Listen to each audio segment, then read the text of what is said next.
pode ter dúvida em relação a alguns conceitos. Uma coisa é a presença de cálculo de pedra na vesícula, isso é colelitíase. A pessoa que só tem pedra na vesícula, ela pode ser assintomática, a maioria das pessoas não tem sintomas, acaba sendo um achado. E às vezes a gente encontra questões relacionadas, por exemplo, a tem que operar ou não tem que operar? O que fazer quando a gente pega um paciente desse, por exemplo, numa unidade básica, num ambulatório, manda de forma urgente, faz eletiva ou fala para tomar um chá de quebra-pedra? Existe? Chá de quebra-pedra? Não existe, né? Aqui na vesícula nós não queremos quebrar essa pedra, não é igual no rim, né? Cálculo renal a gente quebra a pedra. Cálculo da vesícula, se quebrar, vira microcálculo e faz coledocolitíase, pancreatite, a gente não quer fazer isso. Então, lembrando o seguinte, todo paciente sintomático tem que operar. Está com cólica, não precisa ser urgente, não é emergência. Ele vai para o ambulatório fazer pré-operatório para operar. Isso é o paciente com cálculos, achados de cálculos. Se ele tiver assintomático, eu vou pensar. É um paciente com cálculo muito grande, acima de 2, 3 centímetros, tem risco de câncer de vesícula.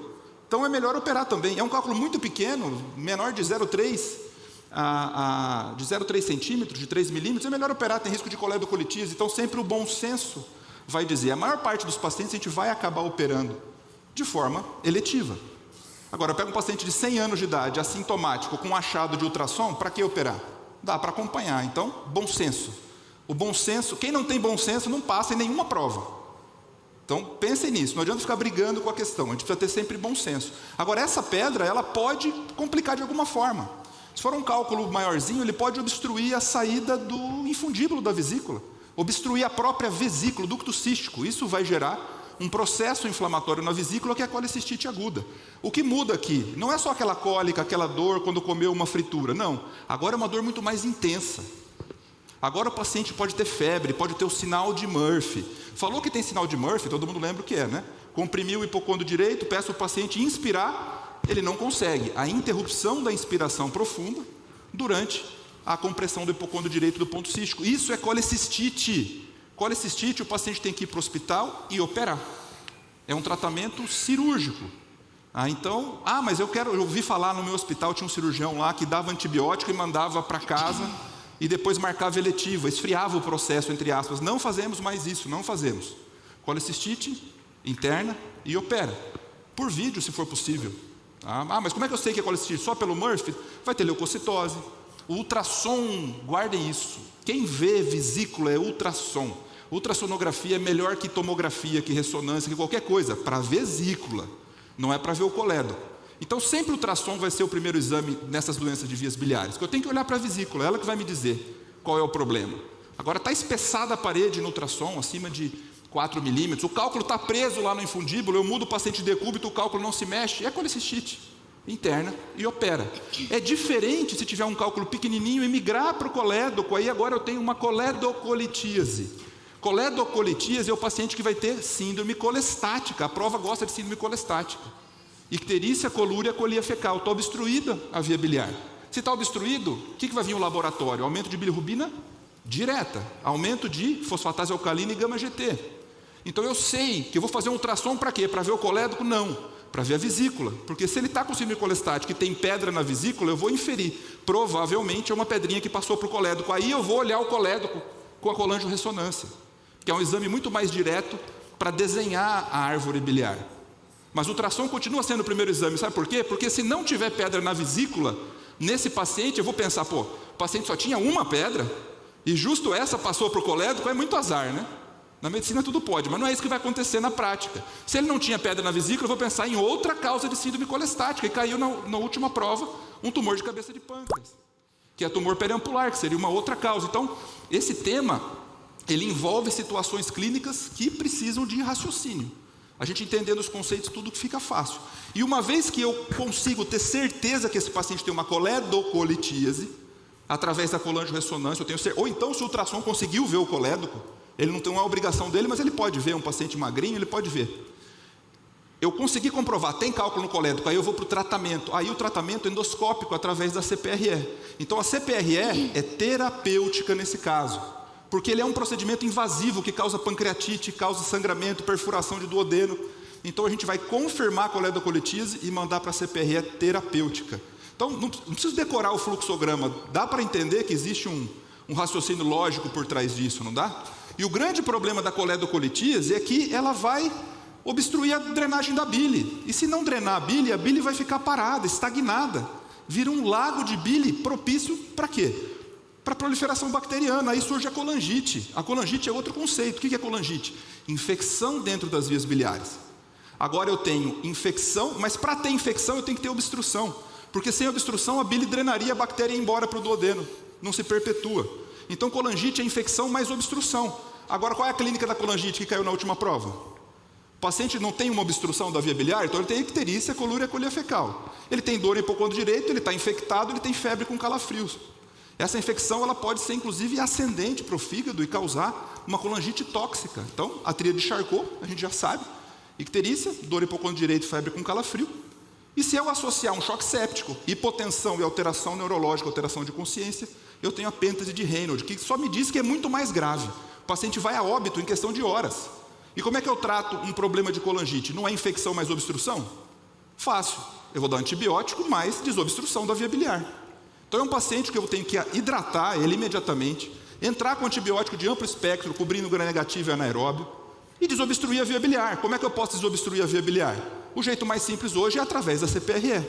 Eu entro por via endoscópica, abro a papila, faço a papilotomia e tiro o cálculo.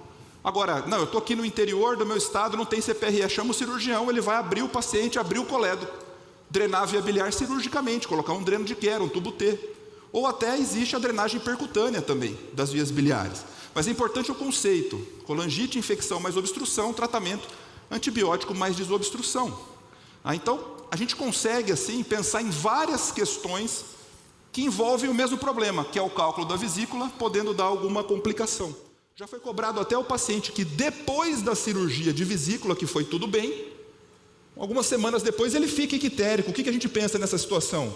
A gente pensa que ainda tinha uma pedrinha da vesícula que tinha passado para o colédoco e agora que ele está sintomático. A gente chama isso de cálculo residual. Ou então o cirurgião foi lá e clipou o colédoco e fez uma lesão iatrogênica. Provavelmente, né? Eu acho pouco, depende do cirurgião, né? Tem uns que a gente pensa que pode ser mais provável. Estatisticamente é bem menos provável. Eu estava lembrando aqui que isso é tão a cara da prova, né? Que roubou até o espaço da clínica médica na discursiva. Da última prova, né? Porque botou um paciente grave, séptico, e aí ele caiu como se fosse uma questão da clínica, né? Então, se bem que a clínica tinha pneumonia também, que a pediatria também não serve para nada. Aqui é tudo meio misturado. Então, vale uma revisão de véspera de doenças das vias biliares, mas tem mais coisa na nossa prova. Sabe qual outro tema importante? Vamos ver um outro tema aqui. Quando a gente fala do perioperatório, o peri, o intra, o pós e o pré-operatório, que na verdade dá para fazer um curso sobre isso, né? Tem milhões de assuntos para tratar aqui, mas o que o INEP é repetitivo em relação à infecção de sítio cirúrgico e antibiótico profilático? Tá? A última prova caíram duas questões iguais, só mudando um pouquinho do enunciado na prova objetiva, que é o paciente que tem, ou que ele tem um ferimento que foi suturado, ou ele está em pós-operatório e tem uma sutura no abdômen, um fechamento da parede. Ele chega para você saindo uma secreção purulenta, serosa, esquisita ali. Né? O que a gente faz? Infecção de sítio cirúrgico é a infecção que acontece na região do sítio cirúrgico até 30 dias após a cirurgia.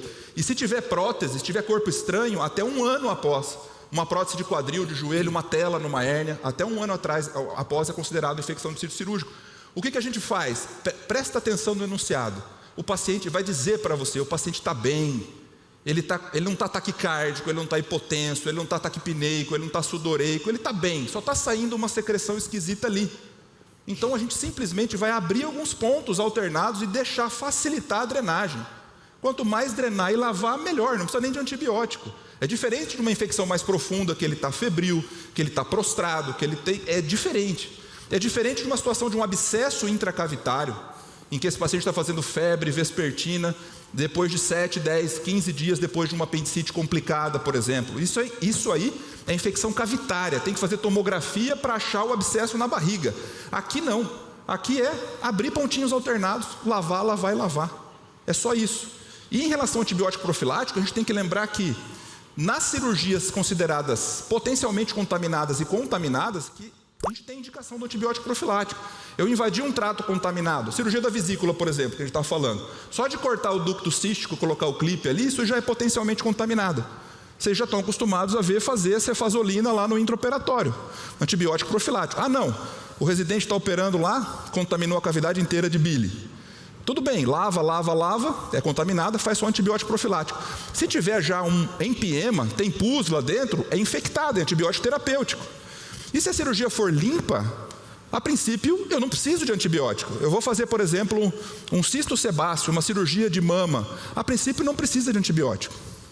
Agora, cuidado, porque tem aquelas cirurgias limpas que se tiver uma infecção ela vai ser chamada catastrófica. Por exemplo, se tiver uma tela, se tiver uma prótese, uma cirurgia cardíaca, uma neurocirurgia. Nesse caso, mesmo cirurgias limpas precisam de antibiótico profilático.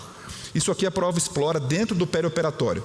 Mas não podia faltar também o próximo tema aqui, que eu vou dar uma pincelada aqui inicialmente sobre a parte do atendimento inicial ao trauma. Também não vai ter nenhuma prova que a gente vai fazer na vida que não vai cair trauma. Então, quem não estiver preparado nos conceitos do ATLS, está perdendo tempo. Então, dentro do ABCDE, que vocês já sabem muito bem o que significa, né, cada um deles, o que mais é cobrado aqui é a avaliação das vias aéreas. E aí a gente tem que lembrar que o paciente que chega, como é que eu exponho, como é que eu avalio essa via aérea? Primeira coisa, você vai conversar com o paciente. Se ele está falando, ok, está pérvio. Se não está falando, lembra do ver, ouvir, sentir. Eu vejo, eu vou sentir, eu vou ouvir se está passando ar ali ou não. Ah, não está, será que é queda de base de língua? Levanta o queixo, faz o chin lift, faz o jaw thrust, faz as manobras de queda de base de língua. O paciente está em apneia, vai precisar entubar. Quando é que vai precisar de via aérea definitiva, que é um dispositivo com balão insuflado dentro da traqueia? O mais usado, intubação orotraqueal. Existem outros. Vai precisar se estiver em apneia, se tiver em uma franca insuficiência respiratória, Glasgow menor ou igual a 8. Então esses conceitos a gente tem que lembrar para saber se o paciente vai precisar ser entubado ou não. A gente sempre vai tentar entubar. Está com sangue na boca, aspira com o aspirador ponta rígida e tenta entubar. Se a gente não conseguiu entubar o paciente, aí vem a indicação de via aérea cirúrgica. Então qual é a indicação de via aérea cirúrgica? Quando eu não consegui entubar o paciente por qualquer motivo. Porque tem fratura de mandíbula, porque tem um pescoço muito curto, uma dificuldade técnica, porque eu não consegui mesmo, qualquer coisa. Eu tentei e não consegui, eu vou para a via aérea cirúrgica. Qual é a via aérea cirúrgica? Cricotireoidostomia cirúrgica. Atenção, traqueostomia a gente não faz na emergência. Traqueostomia é um procedimento muito mais complexo, que tem risco de sangramento, de lesão de nervo, e a gente vai realizar a tráqueo de uma forma mais eletiva, cricocirúrgica, porque a cricocirúrgica a gente coloca ali um tubinho com um balão. Agora, tem situação que não pode fazer cricocirúrgica, aí vem as exceções de prova, que são as crianças, principalmente menores de 12 anos.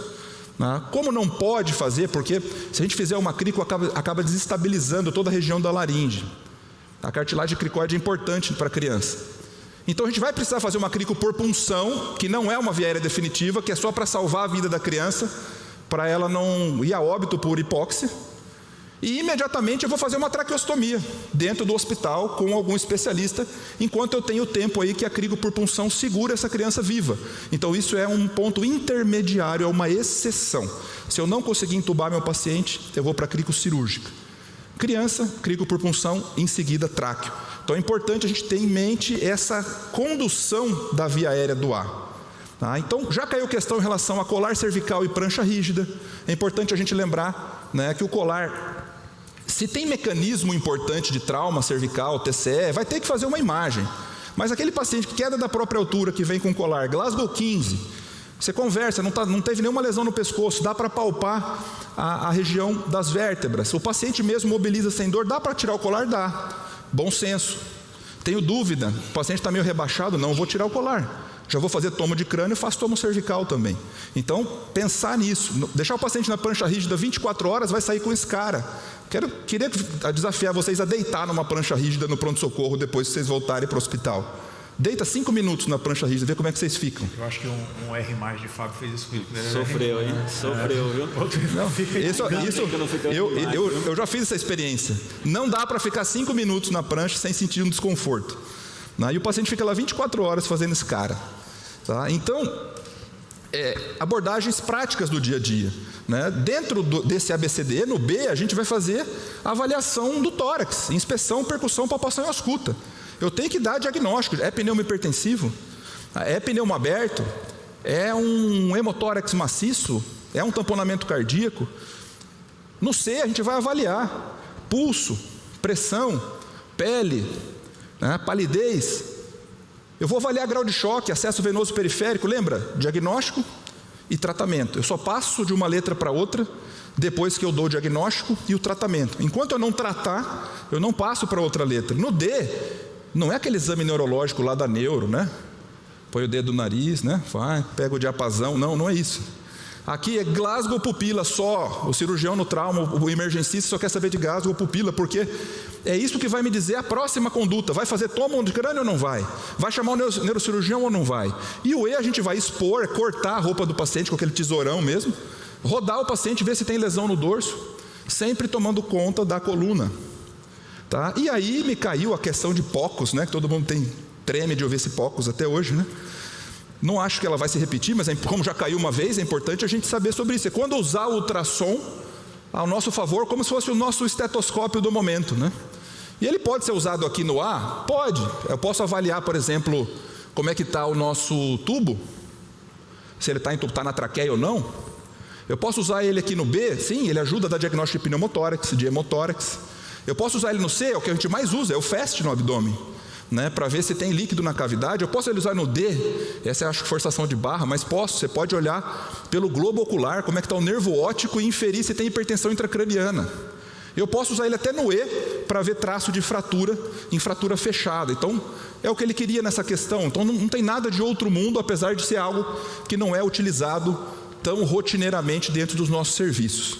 Mas a avaliação inicial ao trauma, a sequência do ABCDE, lembrar que mesmo que eu esteja num hospital com vários médicos, com vários enfermeiros, com várias pessoas, uma pessoa está conduzindo o paciente ali na cabeceira, e na cabeça dessa pessoa está seguindo-se a sequência do ABCDE. Mesmo que alguém já está passando a sonda vesical, o outro já está pegando acesso, o outro já chamou o banco de sangue, na cabeça de quem comanda, eu estou seguindo a sequência do ABCDE. Por que ele é tão importante?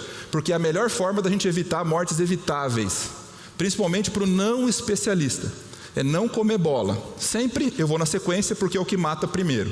Então, trauma, atendimento inicial, lição de casa também, é aqui, cara da prova, certamente a gente vai ter uma questão.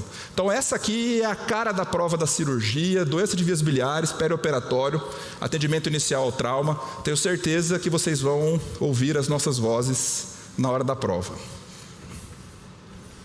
Obrigado.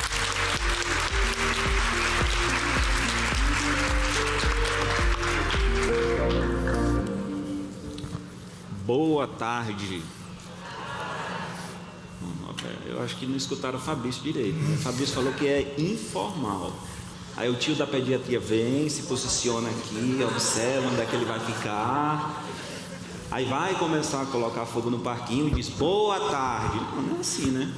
Deixa eu fazer de novo.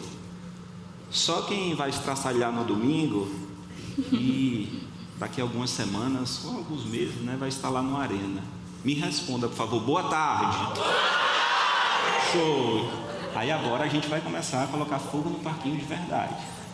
E para colocar fogo no parquinho, aqui na prova do INEP Revalida, tem uma cara da pediatria nessa prova, sem dúvida alguma, que é vacinação. Daí, se você observar, desde 2011, sempre está lá presente uma questão, pelo menos, desse tema aqui. Ah, Cláudio, tu não fez as provas, né? Porque lá em 1950, quando nem existia o Ministério da Educação, apareceu nenhuma em pediatria. Mas ela estava presente lá na clínica. Era um indivíduo de 78 anos. Daí a gente esquece do idoso, né? Só lembra da criança. Do idoso, em relação ao calendário vacinal, a gente precisa relembrar de 2 vacinas apenas, são especiais. Primeiro, a vacina contra a gripe, porque o idoso, ano após ano, o Ministério da Saúde coloca esse grupo como grupo prioritário. E a segunda situação especial é a pneumo 23, mas não é para qualquer idoso, é aquele idoso que estava acamado, numa internação prolongada, num asilo, em alguma instituição que fica lá isolado por longo período. Então ele vai aplicar, ele vai receber, melhor dizendo, a pneumo 23 e em seguida, a cada 5 anos, se repete essa vacina. E a gente precisa lembrar também do adolescente, não é só da criança não. Eu sei que é o tio da pediatria que está falando, mas pediatria envolve o adolescente. Quando se fala em adolescente, quem a gente lembra assim de primeira?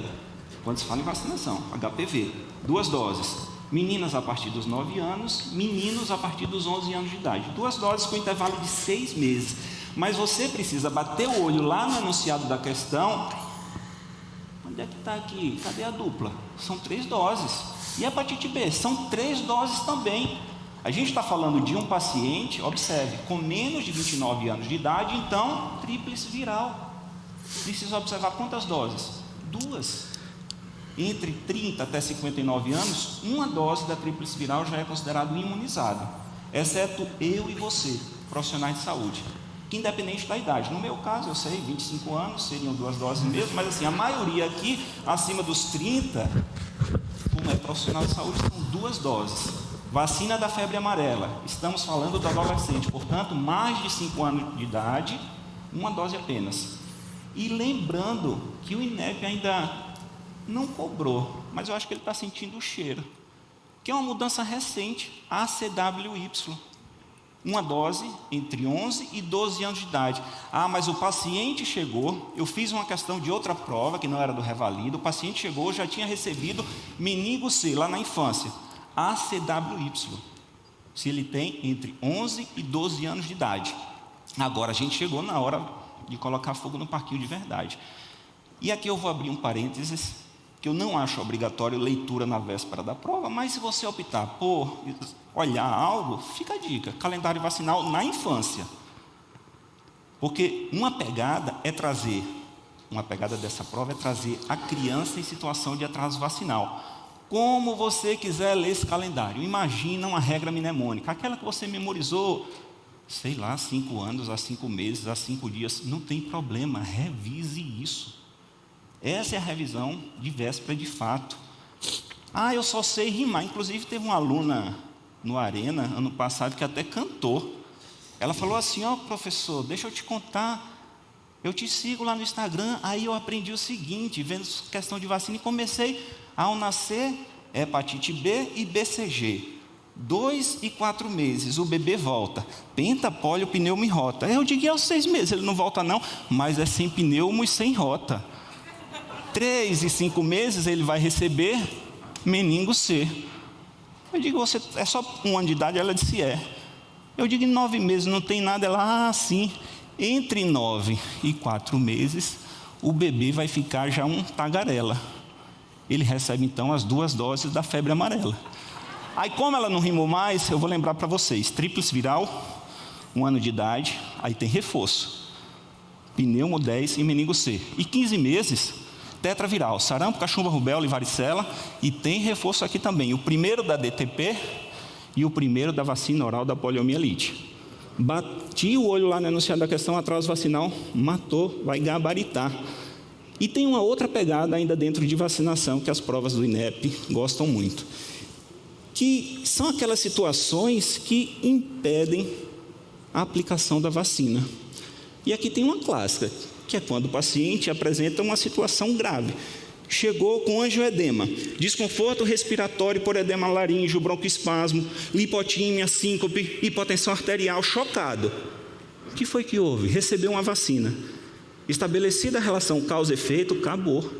Ele não pode mais receber nenhuma dose daquela vacina, nenhuma outra vacina, se foi um determinado componente, a próxima vacina tem aquele componente, esqueça. Se for ovo, se não foi ovo, se foi a galinha, não interessa. Anafilaxia após uma dose da vacina. Essa é a contraindicação clássica. Ou a um componente daquela vacina não vai receber mais nenhuma dose. E para a gente lembrar das outras contraindicações em relação à vacinação, a gente precisa trazer à memória agora como é que essas vacinas são formuladas. O que é que tem lá na composição? E aqui a gente não está falando em vacinação relacionada à Covid-19. A gente está falando daquelas vacinas que fazem parte do calendário nacional que é recomendado pelo Programa Nacional de Imunizações do Ministério da Saúde antes dessa pandemia. Um grupo de vacinas, eu pego lá um pedacinho do bicho, do agente etiológico, ligo ele a um polissacarídeo, a um carboidrato, a uma proteína, com que objetivo? De enganar a resposta imunológica, de enganar o sistema imune daquele paciente. E eu não provoco a doença. Eu digo, olha, é só para produzir anticorpo o sistema imune. Não vem com conversa aqui para mim, não. O paciente não precisa ter a doença, eu preciso protegê-lo. Exemplo disso, pneumo 10. Um outro grupo de vacinas, eu pego o produto do metabolismo toxoide, tetânico, difitérico, lá na DTP, na penta. Agora, para formular outras vacinas, eu inativo o agente etiológico. Eu digo, infeliz, tu não vai provocar doença nenhuma. Exemplo clássico, vacina, inclusive está no nome, inativada da poliomielite. E tem um grupo especial, que eu deixo o agente vivo lá, quietinho. Eu só digo ele assim, para ele, baixa a bola um pouquinho, eu vou atenuar o efeito dele. BCG, tríplice viral, tetraviral, vacina da febre amarela, e para rimar com ela, a vacina isolada da varicela, e as vacinas orais, contra rotavírus e a da poliomielite. E qual é o problema com este grupo de vacinas? Que quem está imunodeprimido não pode recebê-la. Se o agente está vivo, você vai aplicar, aumenta muito a probabilidade daquele paciente ter a infecção. Você vai provocar uma iatrogenia, o paciente vai ficar doente. Imunodepressão congênita, primária, adquirida, quimioterapia, radioterapia, pós-transplante, gestante, uso sistêmico do corticoide por mais de 2 semanas. Eu falei sistêmico.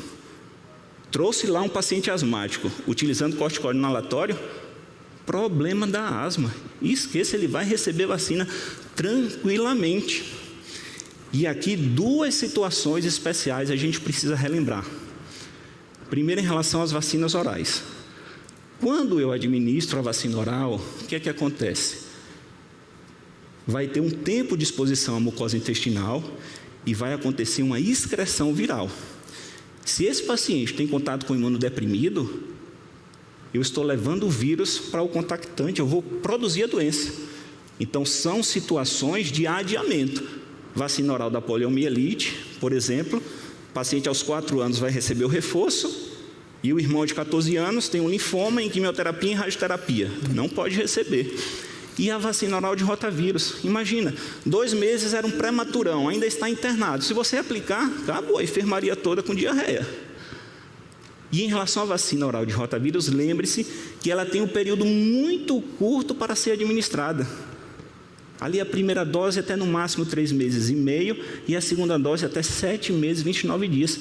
E vai receber a segunda dose o paciente desde que a primeira já tenha sido aplicada. E quando há histórico de invaginação intestinal, de alguma anomalia congênita do trato gastrointestinal, por exemplo, atresia duodenal, atresia esofágica, não pode receber essa vacina, independente da idade. E o segundo ponto importante é em relação ao BCG, uma das queridinhas da prova do INEP. O problema aqui é com o peso, não é nem com a composição da vacina, porque a aplicação é pela via intradérmica. E no momento de aplicar, imagina, uma criança com 1,6 kg, 1,8 kg, aplicação intradérmica, só o bisel da agulha você não vai conseguir. O risco de um erro de técnica e alguma complicação é muito alto. E a gente se preocupa com contraindicação em função de evento adverso. A BCG, inclusive, pode evoluir com uma úlcera maior do que 1 centímetro. O paciente pode evoluir com linfonodo fistulizado, com granuloma que não cicatriza, com um abscesso frio. Nesses casos, como são eventos adversos, está indicado o uso de isoniazida. Até quando? Até regredir a lesão. Agora, tem um outro tema que as provas do INEP também gostam. Não é vacinação, obviamente. O outro assunto que as provas do INEP gostam de trazer é diarreia aguda. E aqui é tranquilo, a gente já sabe. Quando o paciente evacua pelo menos 3 vezes nas últimas 24 horas. Mas a gente está falando com o tio da pediatria. A faixa etária pediátrica tem um detalhe. Em aleitamento materno exclusivo, aquele paciente tem o hábito intestinal absurdamente alterado. Então, a gente não considera este conceito. A gente considera, no paciente em aleitamento materno exclusivo, se houve uma mudança no padrão do hábito intestinal. Porque se a criança tem aleitamento materno exclusivo, evacua 5 vezes ao dia, não tem problema algum. Passa 5 dias sem evacuar, também não tem problema nenhum. E quais são os agentes causadores? Por isso que é fácil, diarreia aguda. Vírus, rotavírus, adenovírus tipo entérico, alguns coronavírus. Sempre vírus, na maioria das vezes.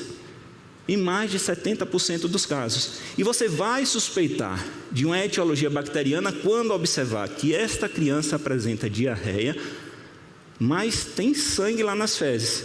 Principalmente se no enunciado da questão mencionar febre e comprometimento do estado geral. E aqui é uma situação específica que o Ministério da Saúde e a OMS recomendam já iniciar antibiótico, cipro, pensando em Shigella, até o resultado da Procultura confirmar ou afastar definitivamente. E o grande divisor de águas, quando se fala em diarreia aguda, é o tratamento do paciente. E esse ponto aqui as provas gostam muito de abordar.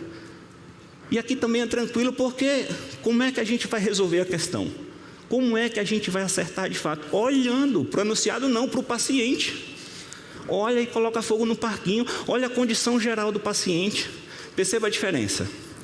Bom estado geral, o paciente está irritado, ou o paciente está lá, não reconhece ninguém, inconsciente, hipotônico. Vamos observar também, olhos com lágrima, olho brilhante, boca com saliva fluida, boca úmida, boca seca ou muito seca. Além de olho e boca, eu vou observar sinal da prega, não aqui no antebraço, no abdômen. Como é que ele desaparece? Se ele leva 1 segundo, rapidão, normal. 1, 2 segundos, já está lento. Mais de 2 segundos, muito lentamente. Ainda vou observar, vou examinar agora de fato, pulso, tempo de enchimento capilar, e vou pedir para quem está, o cuidador, quem está lá com a criança, para oferecer algum líquido, e observo como é que a criança bebe. Vamos ver a diferença. A criança bebe normalmente, quer beber o mundo todo a vez, socorro, estou tomando aquela avidez, ou ela não consegue beber absolutamente nada. Se não há nenhum sinal alterado, criança hidratada. Então eu vou prevenir a principal complicação da diarreia. Como? Mandando ela para casa com soro reidratante oral. E a dose vai variar de acordo com a idade da criança. Se a criança apresenta 2 parâmetros alterados, está desidratada. Se for, por exemplo, mucosa seca e olho fundo, desidratação, não é desidratação grave. Eu vou iniciar também o soro reidratante oral, porém, no local onde essa criança foi atendida, não pode ser liberada. Minimamente 4 horas essa criança precisa ficar em observação. 5 a 100 ml/quilo desse soro nesse período. Reavalie o paciente. Apresentou diurese clara, abundante, pelo menos 2 vezes. Aqueles sinais clínicos de desidratação, a criança estava bebendo tudo com avidez, agora bebe normalmente. A criança tinha o sinal da prega desaparecendo lentamente, agora normal. A criança está bem, plano A. Piorou. O olho fundo, agora muito fundo. A boca seca, agora muito seca. Tudo que é muito, desidratação grave. E 4 pontos a gente precisa lembrar. Se você observar um único desses 4, lá no paciente já é classificado como desidratação grave. Estado geral, hipotonia, letargia. Desidratação grave. Não brigue não com o enunciado da questão, é desidratação grave. Se você observar pulso ausente, desidratação grave. Tempo de enchimento capilar com mais de 5 segundos, grave. E se o paciente não consegue beber absolutamente nada, também é grave. E o tratamento para o paciente grave, com desidratação grave, é o plano C. Aqui a gente vai precisar lembrar da idade, 5 anos, porque o Ministério da Saúde recomenda o seguinte: inicie com essa fase rápida de expansão com 20 ml/quilo do soro fisiológico em 30 minutos. Mas nos maiores de 5 anos, essa fase nem é tão rápida, vamos combinar, em 3 horas. Porém, na primeira meia hora, 30 ml/quilo do soro fisiológico, e nas 2 horas e meia seguintes, 70 ml/quilo do Ringer. E para a gente arrematar de fato aqui a cara da pediatria nessa prova, não fique com aquela obrigação de solicitar exames complementares. questões de pediatria, principalmente se você observar que o paciente está bem, nenhum sinal de gravidade, o estado geral está bom, é um caso ambulatorial, para que essa obrigatoriedade de exames complementares, de deitar numa prancha rígida, não sei o que lá, não, deixar para cirurgia, laparotomia exploradora, a conversa aqui é conduta expectante, inclusive diarreia aguda. Na maioria das vezes, a gente não vai observar que o paciente evoluiu com desidratação grave, então não há necessidade de prescrever probiótico. Isso não diminui perda diarreica. O Ministério da Saúde não recomenda, atenção, uso de antieméticos, e a questão vai mencionar lá vários. Você não vai cair nessa pegadinha. Não vai prescrever racecadotrila. Se quer prescrever algo, além do soro reidratante oral ou da hidratação venosa, é zinco, com a função de evitar que esse quadro se torne uma diarreia persistente, como também trazer uma estabilidade ali na mucosa intestinal, melhorar a imunidade do paciente e evitar que ele evolua para uma desidratação grave, de fato complicada, que retorne várias vezes. Combinado? Essas são as caras da pediatria aqui nessa prova, e já já tem mais fogo no parquinho.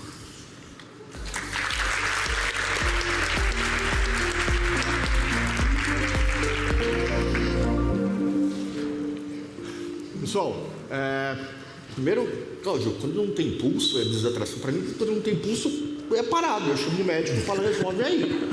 Como é que eu ia pensar que quando não tem pulso... Enfim, o que vocês não sabem é a alegria, né? A alegria de poder estar aqui, a alegria de poder olhar nos olhos de cada um.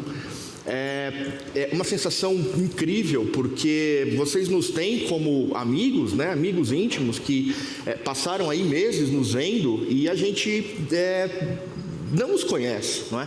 Então, vê-los de perto, poder estar junto com vocês, poder receber aí todo esse carinho, é o tipo de coisa que é uma alegria que é difícil de descrever, né? A outra alegria é poder retomar, não é? Retomar esse projeto que nós tivemos lá em 2019, que o Fabrício e o Fábio trouxeram aí como um projeto incrível, e nós pudemos estar lá em 2019, né? Então, retomar isso.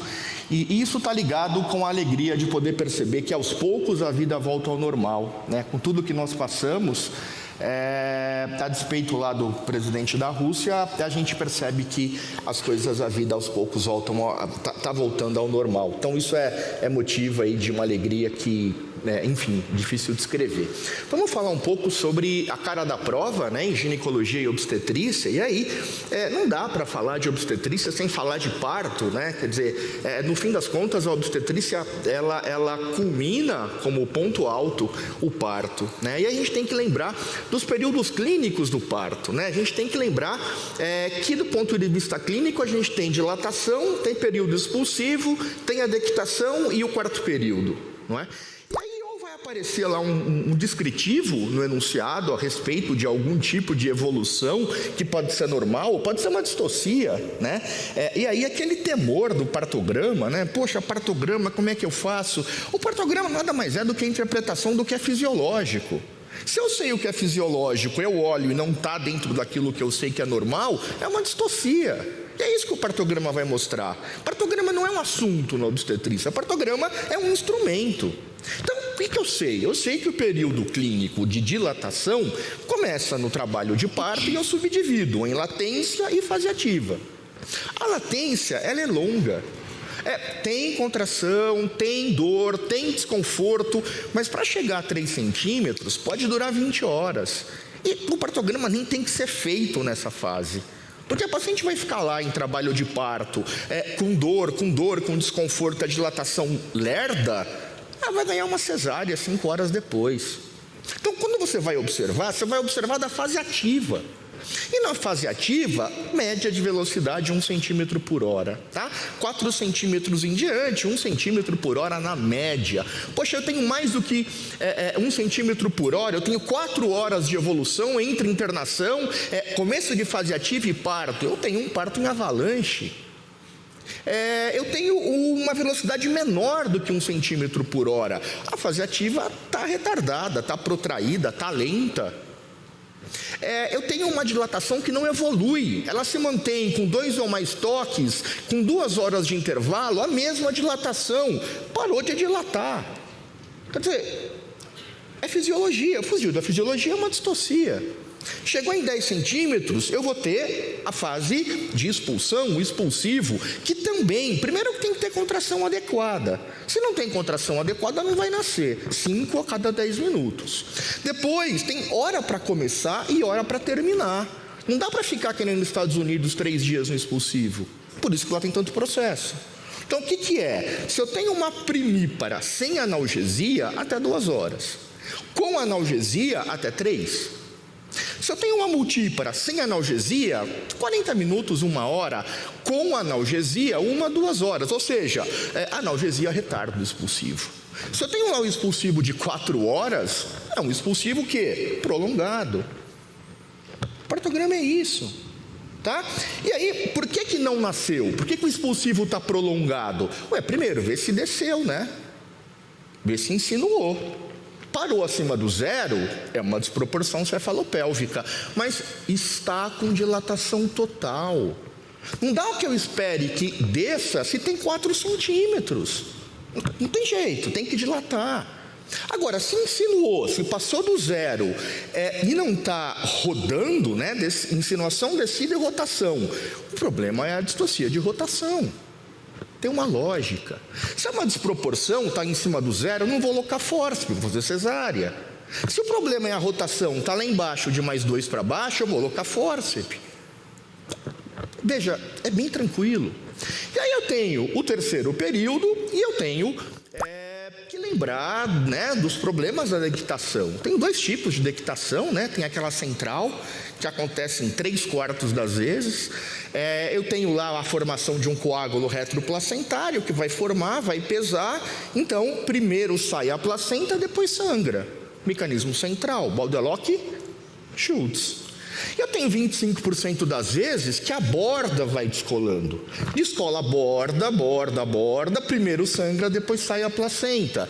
Baldelock o quê? Duncan, sai de um canto. O que eu posso ter nesse momento? Eu posso ter acretismo, eu posso ter retenção placentária. Terceiro período, não é isso? Dectação. Eu tenho o 4º período, que é o que mais me preocupa, que são as hemorragias puerperais. Aliás, as hemorragias puerperais estão superando as síndromes hipertensivas como principal causa de mortalidade materna. Tem que saber. E aí, eu vou lembrar dos 4 T's. Primeiro, tônus. Atonia, hipotonia, 70% das vezes, eu diagnostico examinando, né? Palpo a barriga e vejo se eu tenho lá um útero contraído, não contraído. Se tem uma atonia, você vai usar o quê? Primeiro massagem, né? Você vai começar massageando. E vai usar os uterotônicos. Ocitocina, derivadas do ergotamina, né? E misoprostol. A ocitocina você não faz em bolos, né? Numa situação não de profilaxia, mas de tratamento, você vai usar EV, vai usar lá, né, correndo no soro, porque ela pode dar uma venodilatação se você fizer um push, e aí vai piorar o choque, né? Não melhorou a ocitocina derivada do ergo, cuidado que ele dá uma vasoconstrição hipertensa, não pode. E se não melhorou, misoprostol, via retal, ela está sangrando via vaginal, né? Você não vai botar um comprimido lá. Não resolveu, você está começando a rezar, né? Pedir perdão pelo que você fez e começa a pensar nas manobras, né? Põe balão de Bacri, se tiver, se não tiver, manobra cirúrgica. E aí não é só cirurgião que opera, Fábio. O que você faz? Você faz lá a ligadura vascular, você faz sutura antero-posterior, e se nada resolve, você parte para a esterectomia. Percebe que tem uma ordem? Então não vai botar lá, conduta após atonia uterina, esterectomia. Eita, peraí, ordem, tá? Segundo o T, trauma, né? Vou examinar, tem hematoma, tem hemorragia de epí, né? Sangramento de epísio, tem rotura de canal de parto, rotura uterina, inversão uterina. Diagnóstico clínico, correção de acordo com o que você encontrar. Terceiro T, já falei, né? Tecido, você tem lá retenção placentária, você vai fazer uma curagem, você vai tentar tirar com a mão, se não consegue com a cureta, se não consegue faz esterectomia. Paciente anestesiado, pelo amor de Deus. O Fábio falou de colocar na prancha 5 minutos, eu falo para o residente ficar em posição ginecológica em 5 minutos. E ver o que acontece. Então, né, um pouco de anestesia, tá? Então, anestesia, depois manobras internas, tá? E o último T é o T de trombina, né? 0,5% das vezes é para lembrar das coagulopatias. Aí você vai fazer a investigação de coagulopatia. Boa sorte para você. Bom, essa é a cara da prova quando eu falo de obstetrícia. Agora, eu tenho que lembrar de um outro tema muito importante na ginecologia, que são as vulvaginites, né? Eu vou dividir infecciosa, não infecciosa. Sem nenhuma dúvida, a infecciosa é a que mais aparece, né? A gente vai lembrar lá das 3 mais comuns: a candidíase vulvovaginal, da vaginose bacteriana e da tricomoníase. Candidíase e vaginose não são doenças sexualmente transmissíveis. A tricomoníase é. Então, nas 2 primeiras não trata parceiro, na terceira trata. Quadro clínico de candidíase: irritação, coceira, ardor, disúria inicial, dispareunia de penetração. Está tudo irritado, dói, né? Urina ácida passa ali na região, dói. Penetração, tudo irritado, vulva penetra, dói. No exame físico, eu olho e vejo um corrimento brumoso, esbranquiçado, em placa, tudo aderido, candidíase. Ah, eu tenho dúvida, não sei. Faz uma lâmina, vê lá o fungo, vê lá a hifa. Tem, ok, candidíase, trata. Como é que eu trato? Usa, sei lá, um antifúngico, uma nistatina via vaginal, um miconazol. Trata com fluconazol em dose única. Você vai ver lá o imidazólico. Agora, pode ser uma vaginose. A vaginose, aliás, é a mais comum dentre todas, né? E, gente, não é vaginite, né? É vaginose. Vaginose não tem irritação, ou se tem é muito pouca. Então, a paciente não vai falar, olha, dói, coça, arde. Vai dizer, tá um corrimento chato, um corrimento, né, meio fluido, que fica amarelado na roupa íntima e que tem um cheiro horroroso.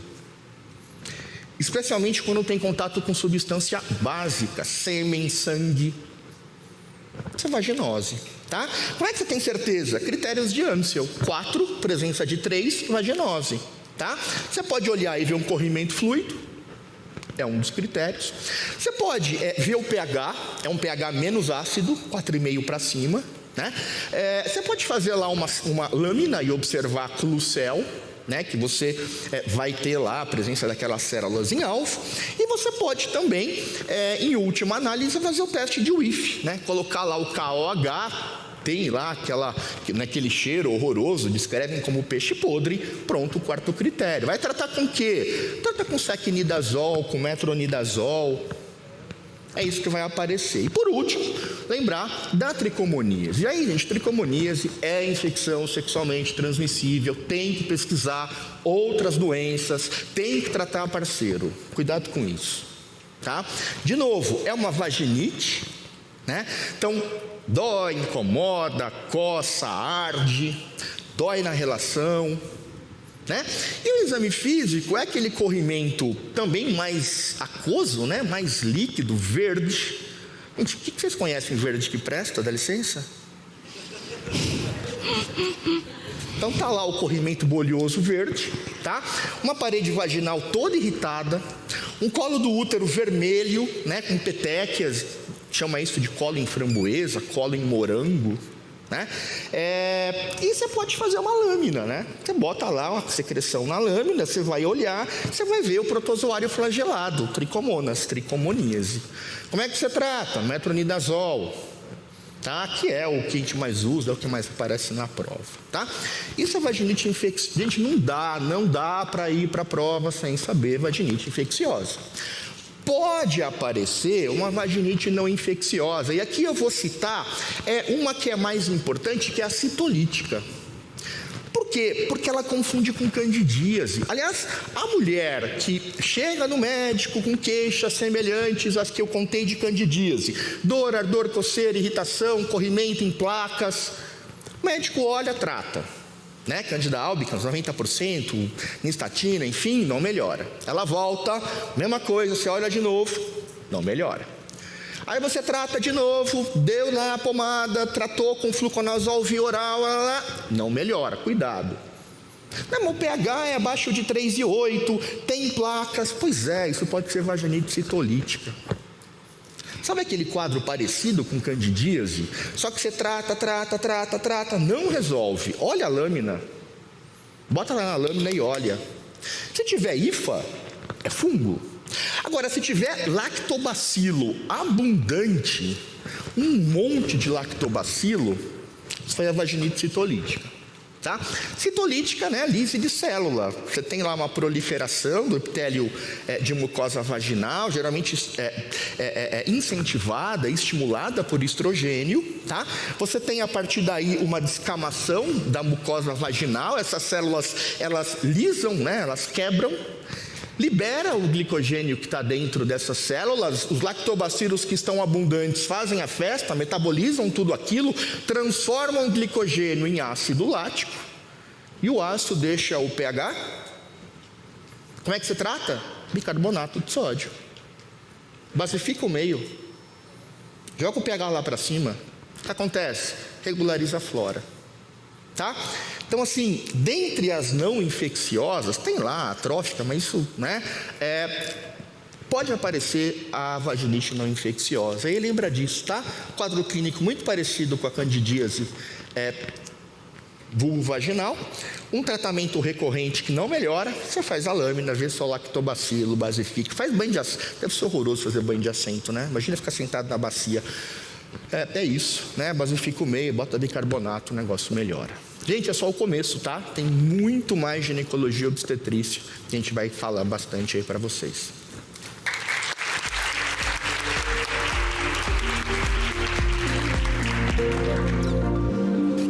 Oi, gente, boa tarde, prazer, né, para começar. Acho que muita gente aqui não me conhece. Meu nome é Laís e eu vou conversar um pouquinho aqui com vocês sobre preventiva. Eu notei que botaram o Fabrício logo depois de mim para acordar o povo, né, porque depois de preventiva precisa dar uma acordada. Mas assim, o que eu quero é que vocês vão para a prova tranquilos com preventiva, porque é para ser uma prova feliz. É aquela prova que você abre e começa a sorrir para fazer, porque tende a ser uma matéria um pouco mais tranquila, com menos conteúdo do que clínica, do que GO, do que cirurgia, tá bom? Então vamos ver um pouquinho sobre a cara da prova, começando com screening. O que é screening, né? Se a gente for lembrar dos níveis de prevenção lá de Level e Clark, os screenings, os rastreamentos, eles entram no nível de prevenção secundária. Dentro da linha do tempo da doença, a prevenção secundária já está no período patológico, ou seja, a pessoa já está com alguma doença, com alguma condição de saúde. Qual que é o intuito do rastreamento, então? É diminuir morbimortalidade, é você fazer um rastreamento, fazer um diagnóstico precoce para evitar morbidades depois para aquela pessoa, tá bom? Dentro de screening, o que mais cai?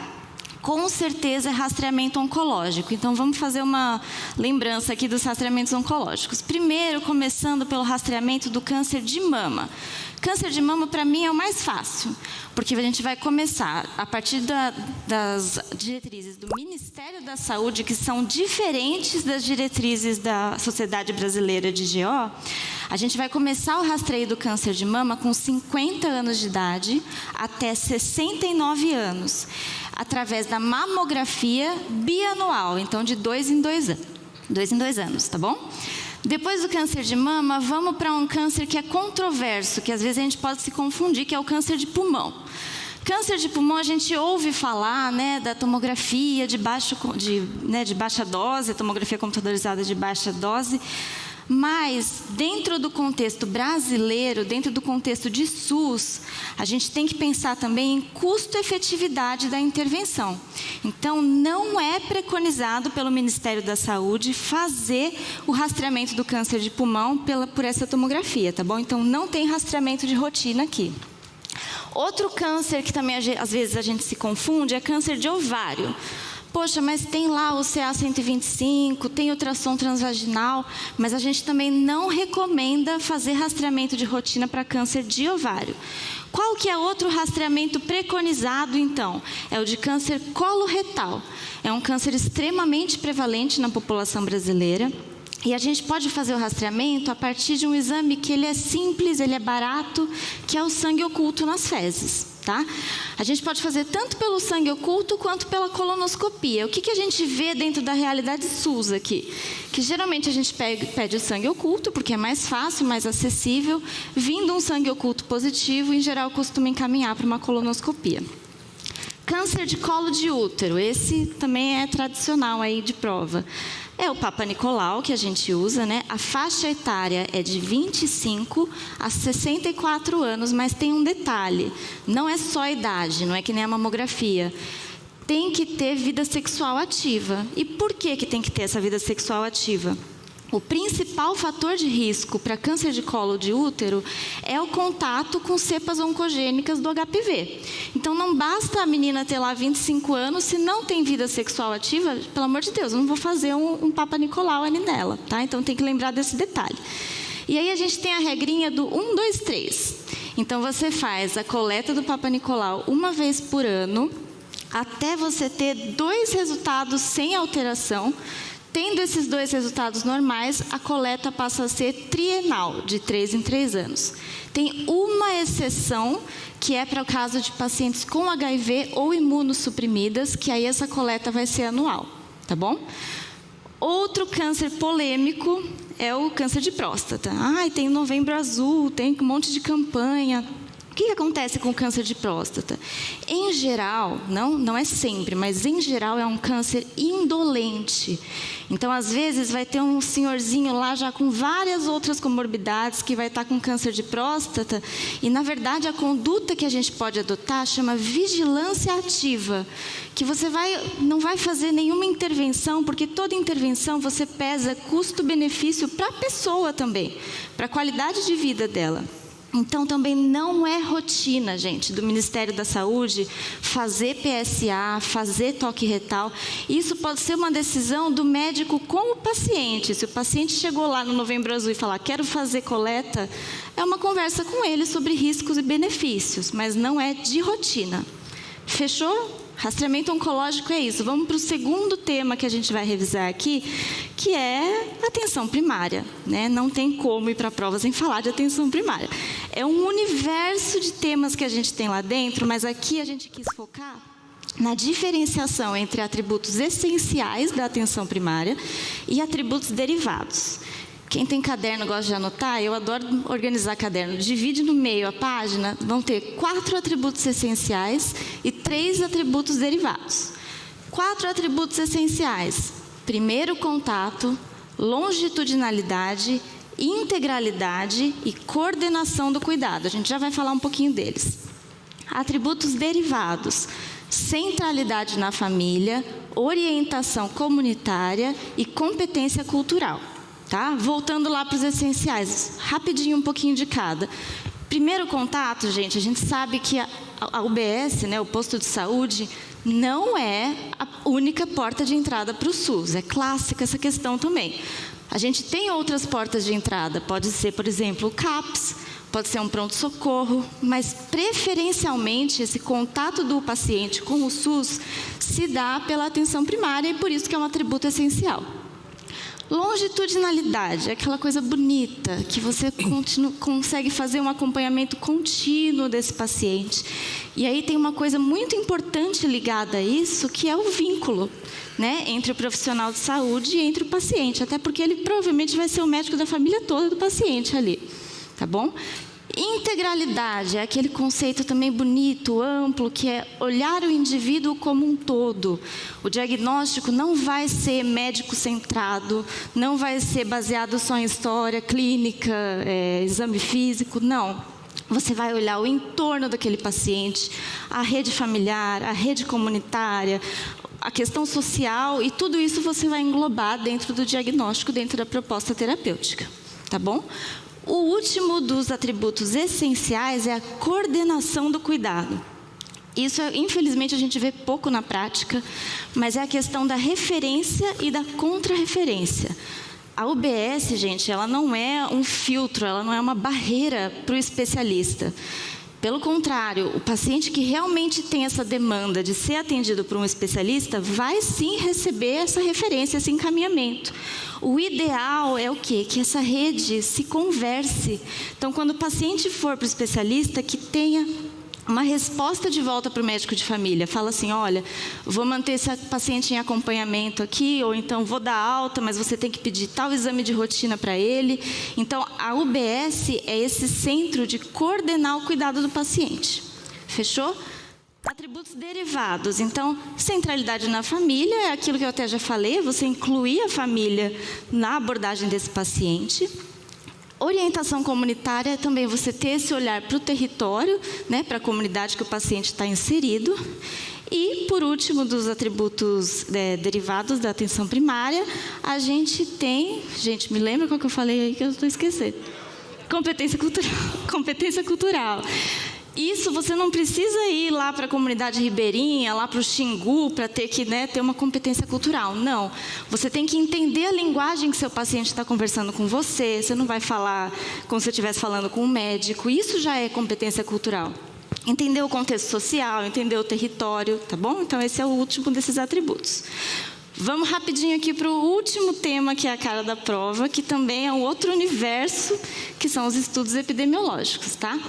Dentro de estudos epidemiológicos, eu peguei a distinção de dois conceitos. Poxa, Laís, mas prevalência e incidência, eu já sei o que é isso, né? Então, gente, mas não dá para ir para a prova e errar isso, senão você vai querer se matar.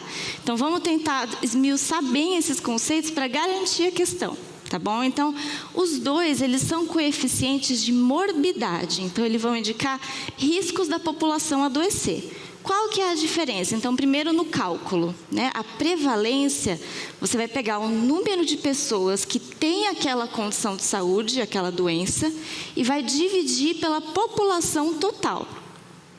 A incidência, qual que é a diferença? Você vai pegar o número de pessoas, casos novos daquela condição de saúde e vai também dividir pela população total. Então, a incidência, ela mostra a intensidade daquela doença dentro ali da comunidade, dentro daquela população, tá bom?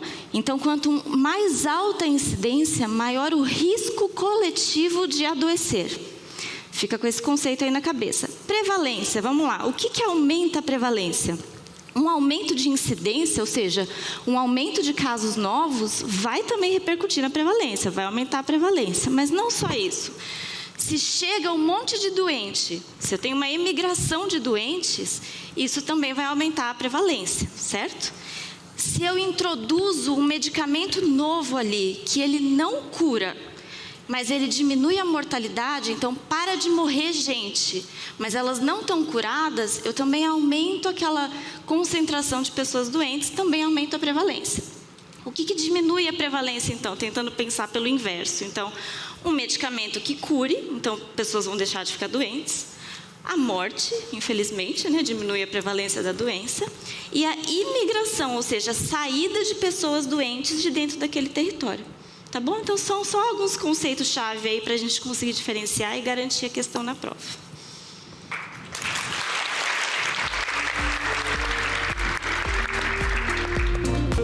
Muito bom. Agora é a hora da medicina, né? Agora é a hora de medicina, a gente tem que ouvir uns absurdos aqui. Baldeloc, como é, professor Cabá? Baldeloc. Já pensou? Por uma questão na prova do Revalida. Escreva Baldeloc. Duncan e Baldeloc Schutz. Pois é. Mas, enfim... Escrever, não precisa nem definir, né? Só escrever já o bicho ia pegar. Mas na clínica médica, a cara da prova do Revalida é uma cara muito sensata. A gente vai conversar aqui brevemente sobre 3 temas que são essenciais na medicina. O primeiro deles é a anemia. Sempre cairá questões de anemia em qualquer prova que a gente fizer, e na prova do Revalida não é diferente, cai pra caramba. E eu queria lembrar, especialmente agora, de 2 cenários bem pontuais. Anemia ferropriva e megaloblástica. São 2 que saltam os olhos na prova do Revalida e NEP. Anemia ferropriva não é à toa, né? Anemia ferropriva, carência de ferro, é a maior carência nutricional do mundo e do universo. Como é que isso não vai aparecer na prova? A gente precisa entender tudo de anemia ferropriva, como diagnosticar, como é que trata. Isso é importantíssimo. Identificar anemia ferropriva não é difícil coisa alguma, porque geralmente está na cara do hemograma. Tem uma pista muito forte inicial no hemograma, que é a presença de microcitose. Volume corpuscular médio menor que 80, tem que pensar em anemia ferropriva. Por quê? Porque ela é muito, muito, muito frequente e ela é uma das poucas situações que promove a anemia microcítica. Eventualmente, pode ser até normocítica, né? Eventualmente. Mas na maioria das vezes será anemia microcítica. E a anemia microcítica, é legal lembrar a regrinha, né? Existem, 3 causas principais. Ferropriva é uma delas, mas tem outras 2. Qual é a ideia? Hemácia piquititinha está pequena porque está faltando alguma coisa dentro dela. Hemácia é um saquinho com hemoglobina. Se o indivíduo tiver hemoglobina capenga, o saquinho fica murcho, certo? Fica pequenininho. Tudo bem. O que faz a hemoglobina ser capenga? A hemoglobina é M mais globina. Tá. Falta de globina, talassemia, anemia microcítica. Falta de M, anemia microcítica. Tá, mas o que é o M? Ferro mais protoporfirina. Falta de protoporfirina, anemia sideroblástica. Rara, raríssima. Falta de ferro, anemia ferropriva. Então, encontrou um indivíduo com microcitose, é obrigatório pensar em anemia ferropriva, talassemia e sideroblástica. Só que ferropriva é o que há. É muito mais frequente que qualquer uma dessas outras. Então encontrei anemia microcítica para dar o diagnóstico. Não. Para definir o diagnóstico de anemia ferropriva, a gente precisa estudar o perfil de ferro. E aí é muito simples de ser lembrado. O indivíduo com anemia ferropriva perdeu tanto ferro, mas tanto ferro, que não tem ferro nem massa e não tem no armário também. Os estoques de ferro foram exauridos, acabou o estoque de ferro. E o estoque de ferro no nosso corpo é na forma de ferritina. Classicamente, a ferritina estará reduzida. Resolveu o problema? Não resolveu. Por quê? Porque, infelizmente, a ferritina é proteína de fase aguda. Gripei, tive Covid e tal, a ferritina aumenta. E aí a gente pode se atrapalhar no diagnóstico. Então, por isso, a gente analisa alguns outros parâmetros. Se tem pouco ferro no corpo, não tem lá na hemácia, não tem no estoque e não tem ferro sendo transportado. Quem é que transporta o ferro? A transferrina. Se a gente analisar a transferrina do paciente com anemia ferropriva, nós encontraremos a transferrina vazia. Não está transportando ferro. A saturação de transferrina é baixa. Por quê? Porque não tem ferro no corpo, caramba! A saturação de transferrina é baixa. Uma característica importantíssima na anemia ferropriva. Agora, a gente não vê uma catástrofe dessa acontecer e fica quietinho, né? O fígado observa tudo aquilo e tenta produzir mais transferrina. A ideia do fígado o problema é transporte público. É por isso que o indivíduo está com anemia. Eu vou botar mais transferrina para transportar mais ferro. O problema não é esse, o problema é que não tem ferro, né? Mas produz mais transferrina. Se a gente dosasse a transferrina no indivíduo com anemia ferropriva, nós iríamos encontrar níveis elevados de transferrina, uma tentativa de compensar o problema. Resolve? Não resolve, mas a gente poderia encontrar. Só que a gente não dosa a transferrina, porque é difícil, é complicado e tal. A gente dosa as cadeirinhas da transferrina, que é a chamada capacidade total de ligação de ferro, ou TIBC. É um indicativo indireto da transferrina. TIBC, ou transferrina, ou capacidade total de ligação de ferro na anemia ferropriva estarão elevados. Por sinal, se a gente mudasse um pouquinho isso aqui e fosse falar de outra anemia, de doença crônica, a coisa é um pouquinho diferente, né? Na anemia de doença crônica é assim, tem uma doença crônica, artrite reumatoide, tuberculose, doença crônica. Isso pode interferir na dinâmica da hematopoese do indivíduo, na dinâmica de mobilização do ferro, enfim, o ferro fica preso no local de depósito. Esse indivíduo tem muita dificuldade de tirar ferro do depósito e levar para produzir hemácia, na anemia de doença crônica. Esses indivíduos têm dificuldade até de produzir transferrina, porque a doença crônica interfere no fígado, não produz transferrina. Então é o oposto da anemia ferropriva. O cara com anemia ferropriva tem transferrina para dar e vender. O cara com anemia de doença crônica não tem transferrina nem para ele. Então, isso é importante de ser lembrado, apesar da prova do INEP não gostar tanto assim desse diferencial. Gosta mesmo de lembrar detalhes da anemia ferropriva. E aí o ponto é, tem uma anemia microcítica, investiguei. É ferropriva? Legal, vou tratar. Não é ferropriva, pensar em quê? Opa, peraí. Ferropriva, talassemia, sideroblástica. Sideroblástica é raríssima, tem que pensar em talassemia, falta de cadeia de globina. Como é que a gente faz para definir? Eletroforese de hemoglobina. Acabou-se a conversa. Esse é o pensamento. Esse vai ser o raciocínio sempre. Só para fechar essa dinâmica diagnóstica, que é o lembrete que eu queria fazer agora, não esquecer que a cara do hemograma pode também acender um alerta para a possibilidade de talassemia, mesmo sem a gente olhar o perfil de ferro. Pode acender um alerta. Alerta, hein? É que os indivíduos com anemias carenciais, como ferropriva, como anemia megaloblástica por falta de B12 e ácido fólico, tem uma característica interessante. Na hora que falta um macronutriente no corpo, a medula não é besta nem nada. Ela começa a racionar o macronutriente. Para uma hemácia ela dá, para outra ela não dá. Para uma ela dá, para outra ela dá, para outra ela não dá. Resultado, na periferia a gente tem hemácias pequenininhas e hemácias grandes. Hemácias intermediárias, pequenininhas, grandes, enfim. Existe uma variação grande do tamanho das hemácias. Isso é calculado no hemograma na forma do RDW, que estará elevado nas anemias carenciais. Qualquer uma delas é carência de nutriente, aumenta RDW. Classicamente, veja, não é obrigatório, hein? Classicamente. Agora, na talassemia, a conversa é outra, papai. O indivíduo não tem uma cadeia de globina, ele nasceu sem, ele não consegue. A hemácia não tem. A outra não tem. Também não tem. Nenhuma hemácia vai receber aquela cadeia que é suficiente, que não existe. Resultado, só existirão hemácias anãs. Todas são pequenininhas. Todas são do mesmo tamanho. Não tem variação de tamanho entre as hemácias. O RDW é normal. Geralmente menor que 14%.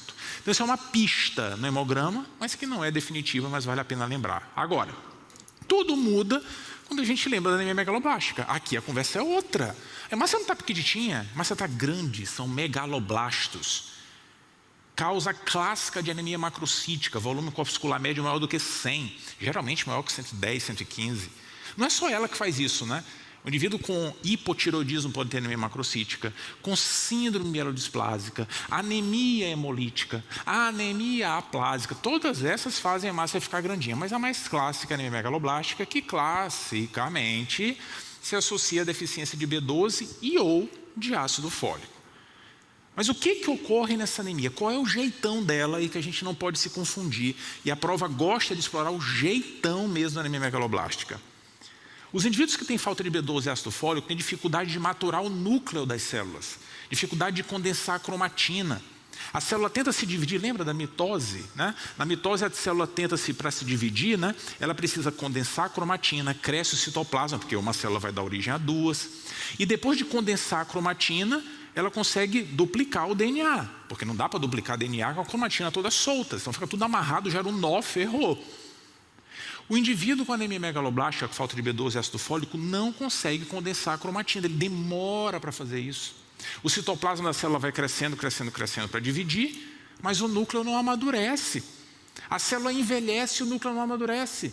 E aí é difícil de dar origem a nova célula, de formar hemácia bonitinha e tal. É por isso que a anemia megaloblástica acontece, é por isso que as células são gigantescas, porque o citoplasma é muito grande. A célula fica tanto tempo na medula, tanto tempo, e não sai de lá, que pode morrer dentro da medula. Atenção, a célula pode morrer dentro da medula. Como a célula pode morrer dentro da medula, esses indivíduos podem ter hemólise dentro da medula. As células são destruídas lá. Como resultado disso, a bilirrubina indireta pode subir um pouquinho. Como resultado disso, desidrogenase lática pode subir um pouquinho. Parecido com uma anemia hemolítica mesmo. Parecido. Então essas são as características importantes da anemia megaloblástica. Muito cuidado. Aumenta a DHL e aumenta a bilirrubina indireta. O mais legal é que a gente está direcionando toda a atenção para a série vermelha, para as células vermelhas, mas esse problema de maturação celular acontece também nas plaquetas, acontece também nos leucócitos. Sabe qual é o resultado disso? Todas as células envelhecem na medula e não saem. Vai morrer um monte de célula na medula. O indivíduo tem anemia, mas tem também leucopenia e plaquetopenia. Opa! Pancitopenia pode acontecer na anemia megaloblástica. Olha que maravilha! A célula é gigantesca, pode ter hemólise intramedular, tem pancitopenia. Olha que coisa legal! Muito bacana, né?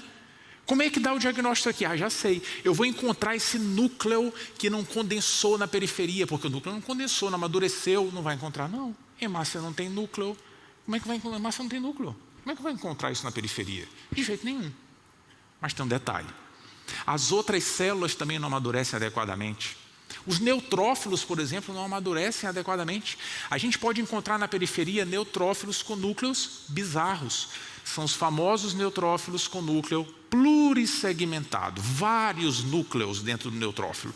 Esse é um outro marcador clássico da anemia megaloblástica. Então, muita atenção com esse tema, com a identificação da anemia megaloblástica, porque a prova gosta disso. Lembrar da deficiência de ácido fólico. Ácido fólico, muitas vezes a deficiência pode ser nutricional, presente em folhas verdes, vegetais verdes, enfim. E da B12, que está presente em produtos de origem animal mas que a gente precisa de vários pontos do trato gastrointestinal para absorver de maneira adequada. Precisa do estômago, precisa do pâncreas, precisa do íleo, e doenças em todas essas regiões podem promover a anemia megaloblástica. Então, muita atenção com esses lembretes, para não deixar passar batido, porque geralmente vem um casinho clínico bonitinho para a gente identificar esses cenários. Tema muito importante, assim como é importantíssimo lembrar, né, da principal doença da clínica médica. Bota a principal doença da clínica médica aqui, por favor. Bota a principal doença, essa daqui, asma. Asma, se cai. Cai muito. Asma é uma doença muito comum no dia a dia. Cerca de 20% da população tem asma. A prova do Revalida sabe disso e pode cair tanto na clínica quanto na pediatria. Assim como a anemia também, né? Então entra muito nessa dinâmica. Muita atenção com asma. Eu queria lembrar duas coisas de asma. Uma, tratamento de manutenção. Atenção, já tem um tempinho que a regrinha do tratamento de manutenção da asma é muito simples.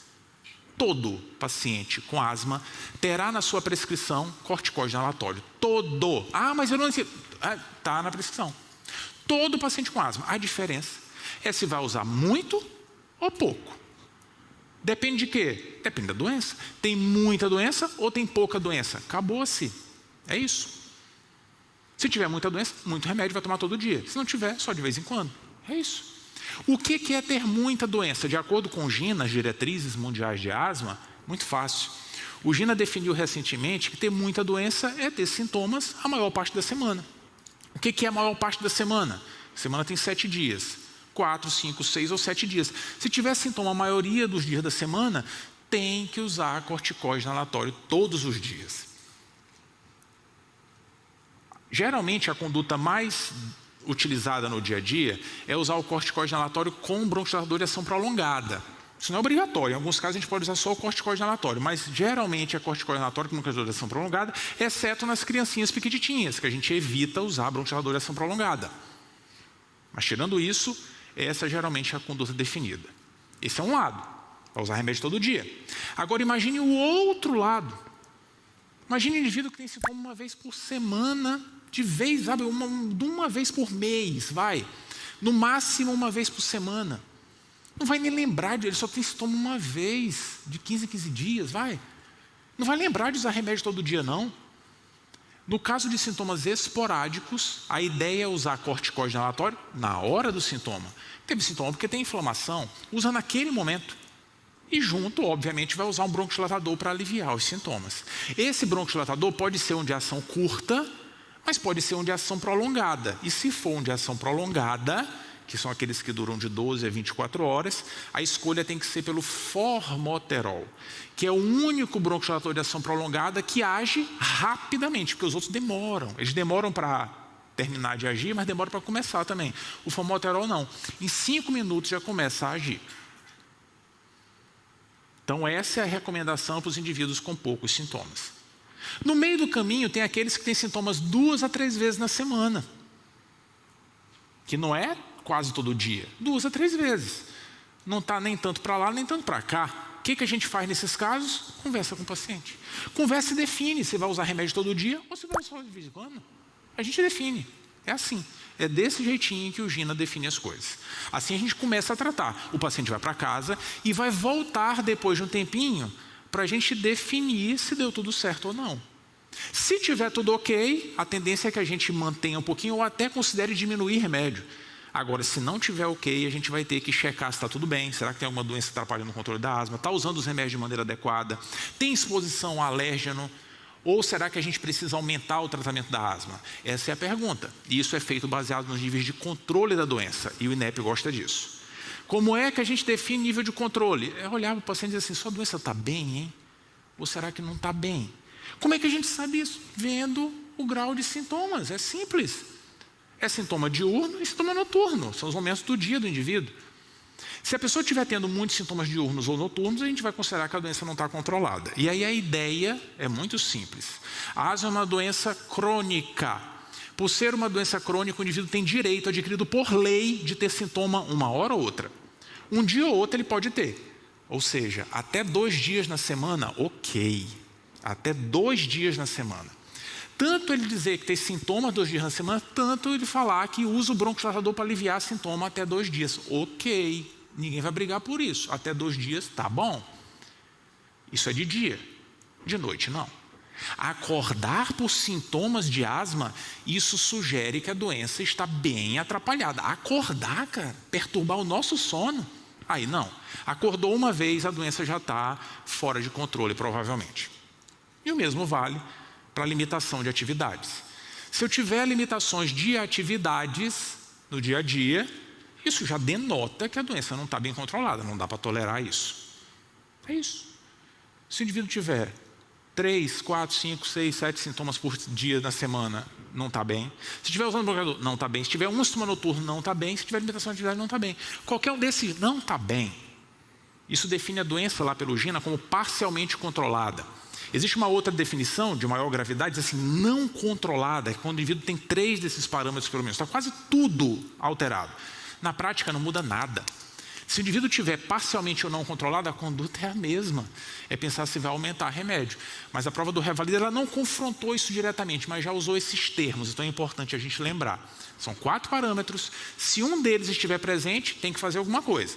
Mas se 3 ou 4 estiverem presentes, a gente muda o nome, mas tem que fazer alguma coisa de um jeito. Muda para não controlado. Esse é o tratamento de manutenção. Tem essas peculiaridades, diferente da crise. A crise não tem peculiaridade, não. A crise não tem conversa. Tem um indivíduo com crise de asma, ele pode morrer por asfixia. A única forma de evitar isso é com broncodilatador. E broncodilatador de verdade é beta-2 agonista. É isso que salva vidas. Mas eu gosto do anticolinérgico porque não faz tremer. Não importa o que tu gostes. A gente tem que usar aquilo que vai resolver a vida do paciente. Beta-2 agonista, principalmente por via inalatória. A regra é que o indivíduo com crise seja tratado inicialmente com beta-agonista, isolado, inalatório, isolado. Mas eu não posso dar um anticolinérgico ipratrópio junto? Não precisa. Na imensa maioria das vezes, só o beta-agonista vai resolver. É assim que está na diretriz. Não está errado dar um anticolinérgico, mas é que não precisa na maioria das vezes. A não ser que seja uma crise grave ou se o indivíduo não estiver resolvendo. Não respondeu? Aí a gente associa remédio. É crise grave? Associa. O que é uma crise grave? Eu vou anotar. Tem um post no meu banheiro, não precisa. Crise grave. Saturando menos que 90%. Fala sério.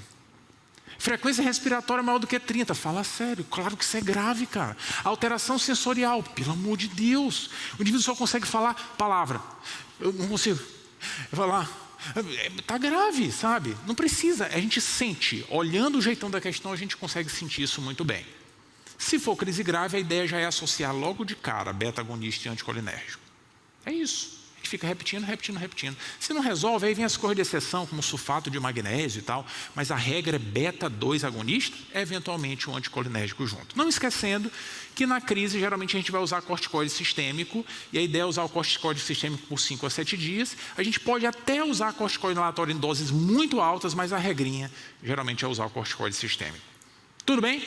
Atenção, crise de asma, para a gente fechar. O outro que é maravilhoso e que ainda bem que a prova do INEP gosta de lembrar, cetoacidose diabética. Pelo amor de Deus, esse é fácil, hein? Esse é bom demais. Muito bom. Você não puxa meu tapete botando o cronômetro para mim aqui com o tempo errado, viu? Que eu vi aqui que botou o tempo menos para mim, fica um negócio negativo, é porque ficou marcando o tempo aqui, sabe? Para vocês saberem, ficou marcando aqui, está quase dando um choque na gente. Mas enfim, só para lembrar aqui, que não me impressione não.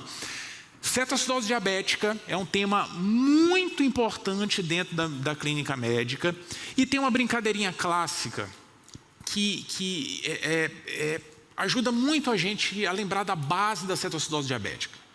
Cetoacidose diabética é uma complicação hiperglicêmica do diabetes. A gente está ok em relação a isso, né? Mas qual é o ponto, né? Imagine que o indivíduo com cetoacidose diabética vai até a farmácia. Oi, seu farmacêutico, tudo bem? Eu tenho cetoacidose diabética. Me dê um remédio aí, traga um remédio para mim. Qual é o remédio que o farmacêutico vai dar para o indivíduo com cetoacidose diabética? Veja, isso é uma situação hipotética, isso nunca vai acontecer. Mas qual é o remédio que ele vai dar para o indivíduo? Insulina. O tratamento de cetoacidose diabética é insulina do começo ao fim. E por que isso? Porque a cetoacidose diabética acontece porque o indivíduo não tem insulina. Não é à toa que ela é uma complicação praticamente exclusiva do paciente com diabetes mellitus tipo 1. Pode acontecer no tipo 2? Até pode. Mas na imensa maioria das vezes é um diabético tipo 1, que não tem insulina. E por não ter insulina, descompensa por alguma razão, enfim, aumenta o estresse metabólico e tal, começa a ficar hiperglicêmico, o indivíduo, para gerar energia, tem que metabolizar muita gordura, porque ele não tem insulina para botar açúcar para dentro da célula. Muita e muita gordura. E nesse metabolismo excessivo de gordura, forma os famosos cetoácidos. A glicemia do indivíduo está subindo, subindo, subindo, ele começa a formar muito cetoácido, fica acidótico e muito, muito grave. A acidemia pode matar esse indivíduo. Não é a hiperglicemia que mata, não, o que mata é a acidemia. Como é que a gente pode resolver esse problema? Ora, o problema é que o indivíduo tem ácido, porque está metabolizando gordura, ácido graxo, e ele está fazendo isso porque não tem insulina para jogar a glicose para dentro da célula. Como é que a gente resolve? Dá insulina, ué. Dá insulina. Acabou-se. Na hora que der insulina, vai parar de metabolizar gordura, parar de formar ácido, tudo resolvido. É isso. É assim que a gente trata a cetoacidose. Só que tem dois detalhezinhos. Dois detalhezinhos que estão aqui. Muita atenção. Muita atenção. Não se nega água a ninguém. Jamais. Essa é uma regra da vida. Pediu água, tem que dar água. O indivíduo com cetoacidose diabética, quando chega no hospital, estará extremamente desidratado. Por quê? Porque o estado de hiperglicemia induz diurese osmótica. O indivíduo vai ao banheiro o tempo inteiro, faz muito, muito, muito xixi. Se não estiver vomitando e tal, muito, muito xixi, chega desidratadíssimo. Ninguém tem o direito de pensar em insulina sem antes hidratar o paciente com cetoacidose. Tem que hidratar para valer. Para valer. Esse é o primeiro passo do tratamento. Por sinal, já melhora até um pouquinho a acidose. Então, muita atenção. Hidratação é fundamental, é o primeiro passo. O segundo é a insulina. Não, depende. Tem um outro detalhezinho. Muito cuidado com o potássio na cetoacidose diabética. Por quê? Porque o mesmo indivíduo que perdeu muito xixi, muita água, toda hora que ia no banheiro, por conta da hiperglicemia, jogava muita água para fora, perdeu muito potássio também. A cetoacidose expolia potássio do indivíduo. O potássio vai todo com líquido no xixi. E para piorar, a acidemia, os ácidos no corpo, tiram o potássio de dentro da célula, botam para dentro do vaso. De dentro do vaso ele vai para o outro vaso, o vaso sanitário. Então acaba o potássio do corpo do indivíduo. Não tem potássio. Nada. E qual é o problema disso? É que na hora que a gente injetar insulina na veia, que o potássio olhar aquela insulina vindo, o potássio pula para dentro da célula. O pouco potássio que existe no corpo vai todo para dentro da célula do indivíduo. Não vai ficar nenhum potássio dentro do vaso sanguíneo. Quem é que sofre com isso? O coração. O indivíduo tem risco de ter arritmias graves. Conclusão, a gente só pode dar insulina na veia se os níveis de potássio estiverem minimamente ok. Por definição, maior do que 3,3. Se o potássio estiver menor que 3,3, primeiro dá potássio, para depois dar insulina. Acabou-se. Essa é a base do tratamento e a gente vai manter a insulina até a acidose estar resolvida. Não é a glicemia, a acidose. pH está ok, bicarbonato está ok, posso considerar tirar a insulina. Esse é o ponto. Se por acaso a glicemia do indivíduo começar a cair, está em torno de 200, 150, caramba, a glicemia já está quase normalizando, mas ele ainda estiver acidótico, tem que continuar a insulina. E aí, para que a gente possa continuar a insulina, a gente dá um pouquinho de açúcar, para a glicemia subir um pouquinho, porque o tratamento é insulina para resolver a acidose. Não estou minimamente preocupado com a glicemia. Muita atenção com esses 3 temas, que são a base da clínica médica da prova do INEP. A gente vai fazer um breve intervalo agora, de 10 minutinhos. Tem água aqui disponível o tempo inteiro, café e tal. Levantar e esticar as pernas para a gente voltar para um bloco muito intenso, que é o bloco dos shorts.